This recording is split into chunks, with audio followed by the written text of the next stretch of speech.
CBN Madrugada. Hoje com Andréia Ferreira. Aproximadamente 20% das mulheres sofrem de enxaqueca. O problema pode, dentre outras causas, ser deflagrado por oscilações hormonais, por isso é tão comum no sexo feminino. Com a orientação adequada, em alguns casos, o uso de medicamentos preventivos é possível controlar as crises. Mas e durante a gravidez? Muitas mulheres passam a apresentar crises de enxaqueca no primeiro trimestre da gestação ou imediatamente após o término deste período.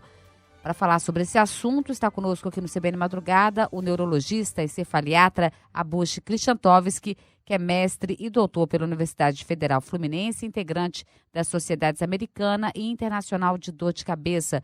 Doutor Abush, bom dia. Como vai, André? É um prazer falar com você e com seus ouvintes. Prazer nosso, mais uma vez. Doutor Abush, por que isso acontece na gravidez? Mulheres que nunca tiveram enxaqueca começam a apresentar esse quadro. Enxaqueca, na verdade, é uma doença que nasce com as pessoas. Mesmo que o sintoma, dor de cabeça, só apareça em algum momento mais tardio da vida, todas as pessoas que têm a doença enxaqueca já nascem com essa alteração. As mulheres são mais afetadas porque normalmente, fisiologicamente, o nível sanguíneo do hormônio estrogênio oscila durante o mês. Isso desde que a mulher atinge a primeira menstruação, a menarca, e vai até a sua fase final reprodutiva, quando para de produzir estrogênio, que é a época da menopausa. Entre a menarca, a primeira menstruação, e a última menstruação, a menopausa, a mulher está na fase que nós denominamos fase fértil. Nesta fase, é normal que o nível do hormônio estrogênio oscile durante o mês, varie durante o mês. E uma vez que esse hormônio varia, para aquelas mulheres que têm a doença genética chamada enxaqueca, isso pode acarretar crises de dor de cabeça, inclusive mais fortes do que as crises que ocorrem fora dos períodos relacionados à oscilação do nível do estrogênio.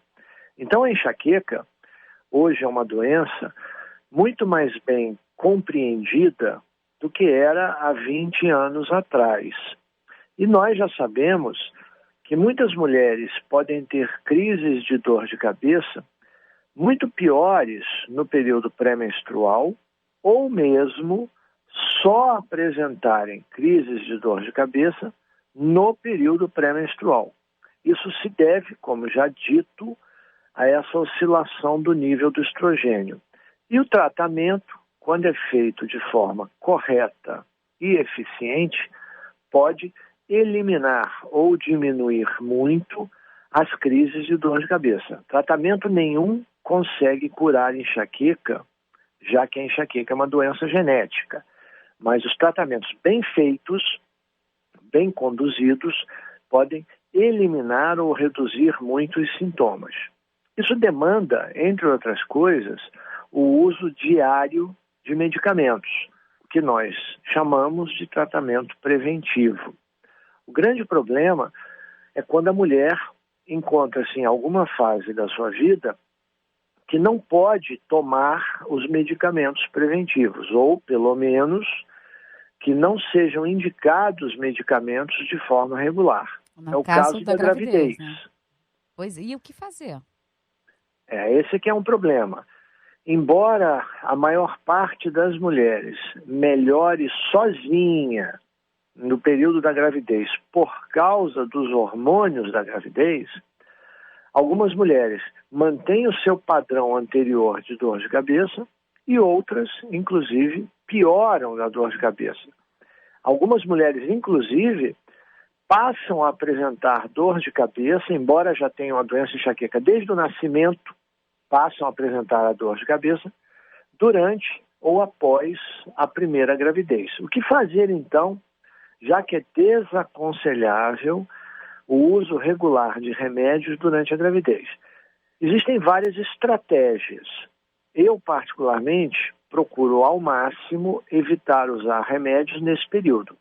Quando a frequência de crises de dor de cabeça é alta, é incômoda, atrapalha a vida normal da mulher nessa fase importante da sua vida, eu procuro usar remédios considerados pouco agressivos do ponto de vista da formação de alterações ou de efeitos ruins para o desenvolvimento da criança que está em gestação.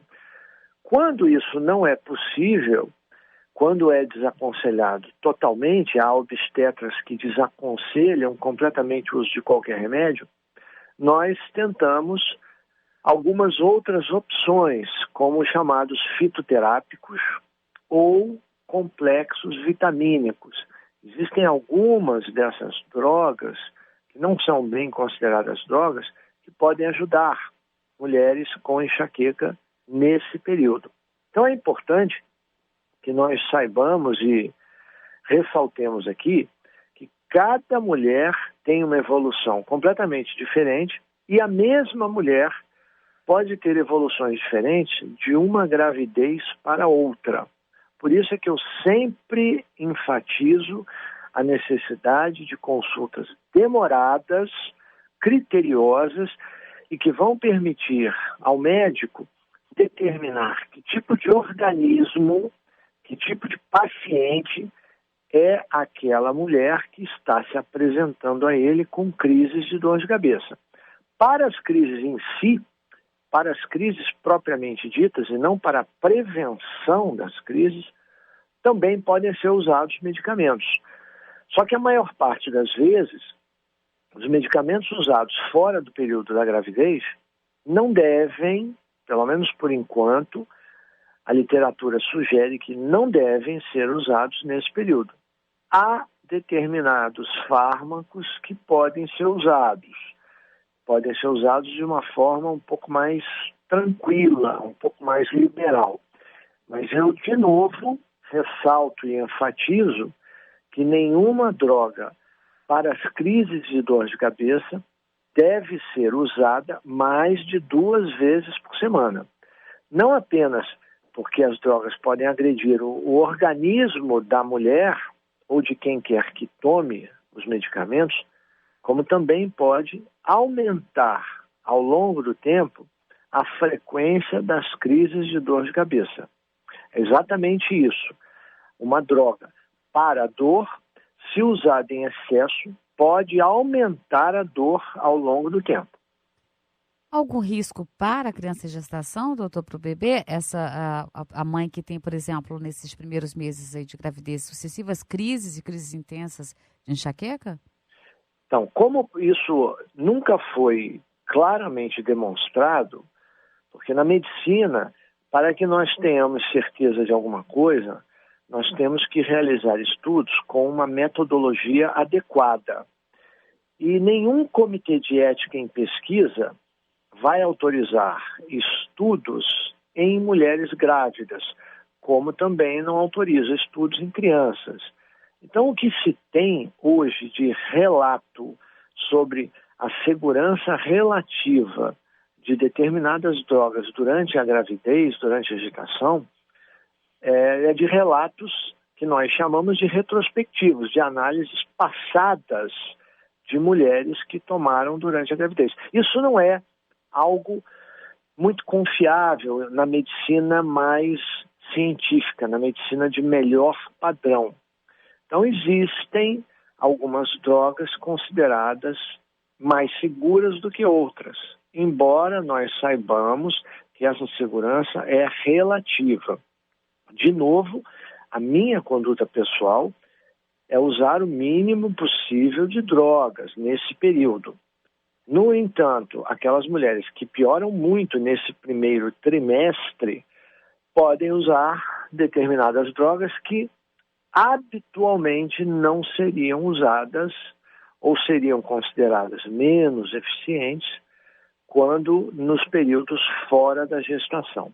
Então, é importante que nós ressaltemos aqui que a mulher é a mais prejudicada, a mais atingida por enxaqueca, por crises de enxaqueca. Durante a sua idade fértil é quando as crises são piores. E é exatamente durante a sua idade fértil que a mulher pode engravidar. Então é importante que as mulheres saibam o seguinte: se para elas que estão sofrendo com dores de cabeça da enxaqueca é uma prioridade engravidar, o tratamento vai mudar, não poderá ser o mesmo que as mulheres piorem nesse período. Nesse caso, nós podemos tentar contar com uma sorte relativa, que a maioria das mulheres melhora sozinha durante a gravidez por causa dos hormônios da gravidez. Aquelas que não melhoram e aquelas que até pioram irão usar fármacos, mas estes fármacos, estes remédios, serão diferentes daqueles habitualmente usados fora da gravidez. Doutor, e qual é a eficácia de métodos como a massagem, compressa de gelo, né? Técnicas de relaxamento, alongamento, durante as crises para a mulher grávida? Quer dizer, reduz um pouco a intensidade da dor a pacientes que relatam terem melhorado depois de terem passado aí, usado esses artifícios? Não apenas para a mulher grávida, mas eu acho que todo mundo com enxaqueca, todas as pessoas com crise de dor de cabeça da enxaqueca, em maior ou menor grau, podem se beneficiar de algumas dessas técnicas. Por exemplo, colocar gelo na cabeça, no local onde está doendo, alivia para a maior parte das pessoas. Massagens, relaxamentos, técnicas de relaxamento ou relaxamentos induzidos